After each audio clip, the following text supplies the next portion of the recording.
ஆற்றலும் அன்புமிக்க இயேசுவை கையிலேந்தி காலமெல்லாம் கடலோரம் காத்திருக்கும் புனித ஆரோக்கிய அன்னையே, இப்பேராலயத்தில் கூடியிருக்கும் பக்தர்கள் மற்றும் இணையதளம் சமூக ஊடகங்கள் வழியாக பங்கேற்கும் அனைவரையும் ஆசீர்வதியும்.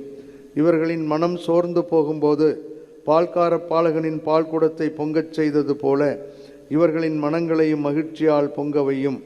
இவர்கள் தோல்வியால் துவண்டு போகும்போது நடக்க இயலாத சிறுவனை நடக்க வைத்ததைப் போல இவர்களையும் எழுந்து நடக்கவையும். இவர்கள் துன்பக்கடலில் தத்தளித்து தடுமாறும் போது போர்ச்சுகீசிய மாலுமிகளை கரை சேர்த்ததைப் போல இவர்களையும் கரை சேர்த்தருளும். வரம் பெற்றுத்தரும் புனித ஆரோக்கிய அன்னையின் ஆசீர் உங்களோடு என்றும் தங்குவதாக. May Jesus touch you and heal you through the loving hands of his dear mother, Our Lady of Good Health, Velankanni. எல்லாம் வல்ல இறைவன் தந்தை மகன் தூயாவியார் நம்மீதும் நம் குடும்பங்களின் மீதும் தங்கி வழிநடத்தி ஆசீர்வதிப்பாராக.